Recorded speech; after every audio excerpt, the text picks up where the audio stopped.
Nepal Presbyterian church चुनिखेल युवा सङ्गतिद्वारा प्रस्तुत गरिएको दैनिकी उपासना सुनिरहनुभएका सम्पूर्ण क्रिस्चियनहरूलाई क्रिस्टीय अभिवादन, जय मसीह।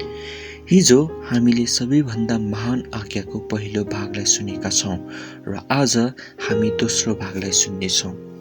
यो सुन्दर बिहानीको लागि विषय रहेको छ, आफ्नो छिमेकीलाई प्रेम गर। हामी मर्कुस 12को 31 पदलाई हेर्नेछौँ। दोस्रो चाहिँ यो हो, तैँले आफ्नो छिमेकीलाई आफूलाई जस्तै प्रेम गर। यो भन्दा ठुलो आज्ञा अर्को छैन। हिजोको दिन हामीले मर्कुस 12को 29 र 30 पदलाई हेरेका थियौँ, जहाँ येशूले भन्नुभएको थियो, सबैभन्दा ठुलो आज्ञा भनेको परमेश्वरलाई प्रेम गर्नु हो। अब फेरि येशू भन्दै हुनुहुन्छ, दोस्रो ठुलो आज्ञा पनि प्रेमसितै सम्बन्धित छ। तर यो समय येशूले हाम्रो ध्यान अरू व्यक्तिलाई प्रेम गर्ने कुरामा आकर्षित गराइराख्नु भएको छन्। यी दुईवटा आज्ञाहरू, परमेश्वरलाई प्रेम गर र आफ्नो छिमेकीलाई प्रेम गर, दिँदा येशू ख्रीष्टले प्रस्थान 20 मा दिइएको 10 आज्ञाहरूलाई छोटकरीमा दिनुभएका हुन्। 10 आज्ञाहरूमा पहिलो 4 आज्ञाहरूले परमेश्वरलाई आदर गर्न ध्यान आकर्षित गराएका छन् भने बाँकी 6 आज्ञाहरूले हाम्रा छिमेकीहरूलाई राम्रो व्यवहार गर्न सिकाएका छन्। हामीले पक्कै पनि यो पदलाई सुनेका छौँ कि आफ्नो छिमेकीलाई आफैलाई जस्तै प्रेम गर। तर आफ्नो छिमेकीलाई आफैलाई जस्तै प्रेम गर भन्नुको तात्पर्य चाहिँ के हो त? के हामीले साँचो रूपमा येशू ख्रीष्टले गर्नुभएको इरादालाई बुझेका छौँ त? आफ्नो छिमेकीलाई आफैलाई जस्तै प्रेम गर येशूले दिनुभएको दोस्रो ठुलो आज्ञा हो। यो आज्ञा तुरुन्तै येशूले दिनुभएको पहिलो महान आज्ञा, परमेश्वरलाई सारा हृदयले, सारा प्राणले, सारा समझले र सारा शक्तिले प्रेम गर भन्ने आज्ञापछि आएको छ। यो आज्ञालाई पछ्याउनु चाहिँ एउटा चाबी हो जुन येशू ख्रीष्टले हामीलाई दिनुभएको छ, ताकि हामीले अरूलाई पनि परमेश्वरले हामीलाई प्रेम गर्नुभएको जस्तै प्रेम गर्न सकुन् भनेर। पहिलो कोरिन्थी 10को 24 मा पावलले भनेका छन्, कसैले पनि आफ्नो भलाइ नखोजोस्, तर आफ्नो छिमेकीको भलाइ खोजोस्। त्यसै गरी हिब्रू 13को 1 र 2 मा लेखिएको छ, भातृ प्रेम बनिरहोस्, परदेशीहरूको अतिथि सत्कार गर्न नबिर्स, किनकि यसरी नै कसैले थाहै नपाई स्वर्गदूतहरूको सत्कार गरेका छन्। आज्ञाहरूमा हत्या नगर्नु, चोरी नगर्नु, व्यभिचार नगर्नु इत्यादि यी सबै आज्ञाहरू यो एउटै आज्ञा, आफ्नो छिमेकीलाई आफैलाई जस्तै प्रेम गर भन्ने आज्ञामा आधारित छन्। प्रिय मित्रहरू, हाम्रो छिमेकीहरू को हुन्? एक पटक एकजना फरिसीले येशूलाई सबै आज्ञाहरूमा मुख्य चाहिँ कुन हो भनेर प्रश्न गरिसकेपछि येशूलाई जाँच्न खोज्यो। उसले सोध्यो, मेरो छिमेकी को हो? येशूले फरिसीको प्रश्नको सिधा उत्तर नदिई असल सामरीको दृष्टान्त भनेर उहाँले उल्टै फरिसीमाथि प्रश्न गर्नुभयो।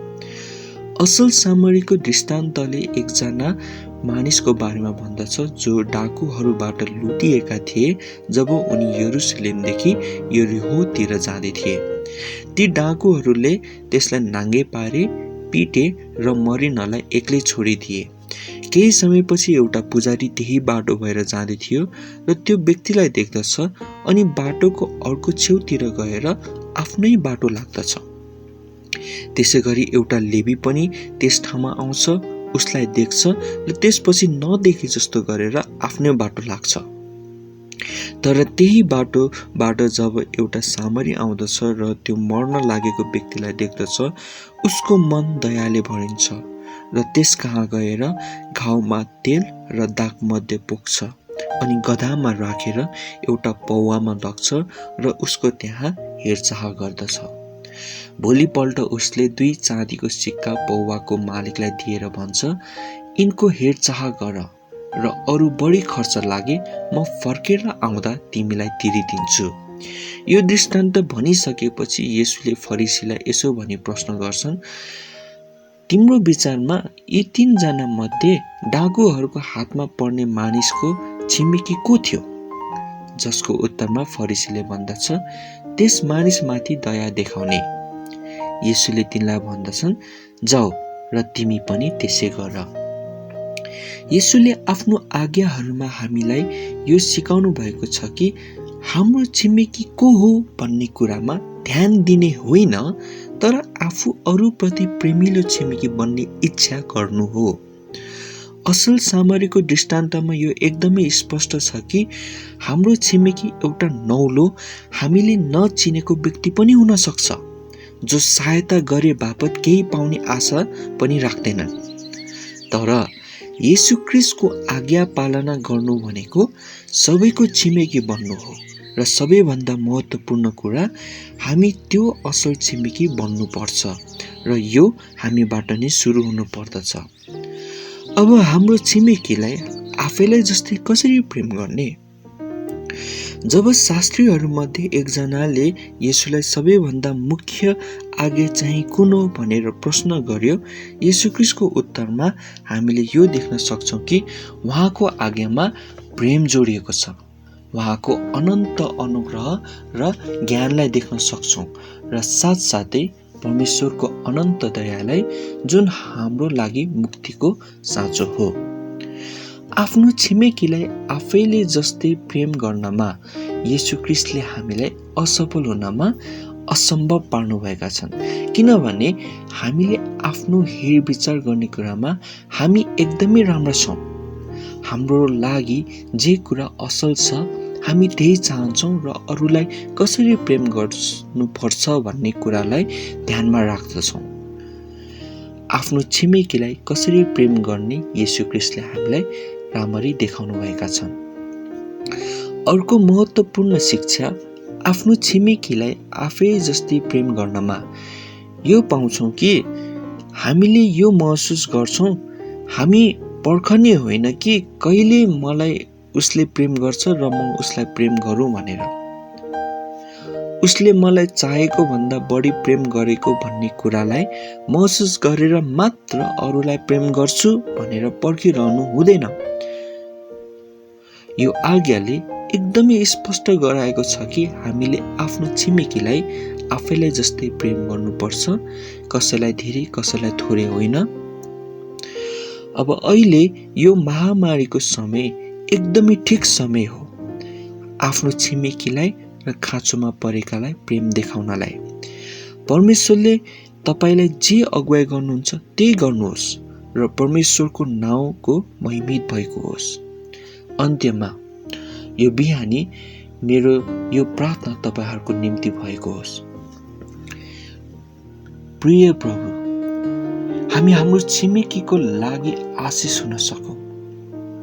हामीसँग नजिक भएका लागि मात्र होइन प्रभु, तर जोसँग हामी बोल्दछौँ र उहाँहरू जति नै टाढा हुनुहुन्छ उहाँको लागि पनि हुन सकेको होस्।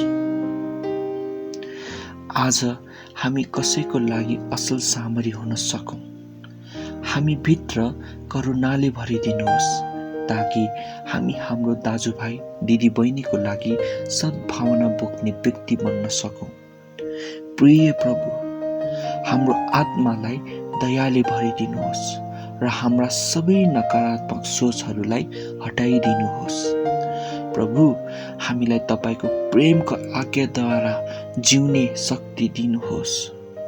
ख्रीष्टद्वारा हामीलाई बाटो देखाउनुहोस्, किनकि ख्रीष्टद्वारा सबै कुरा सम्भव छन्।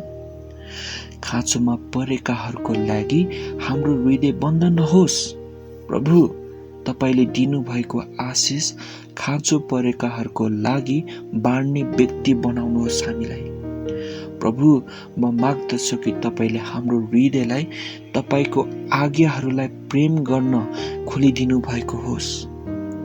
सिकाउनुहोस् प्रभु, सबैभन्दा पहिला तपाईलाई मात्र प्रेम गर्नको निम्ति र छिमेकीलाई पनि प्रेम गर्न, जसरी हामी आफूले आफैलाई प्रेम गर्दछौँ। येशू ख्रीष्टको नाममा माग्दछु, आमेन। प्रभुले सबैलाई आशिष दिनुभएको होस्। आमेन।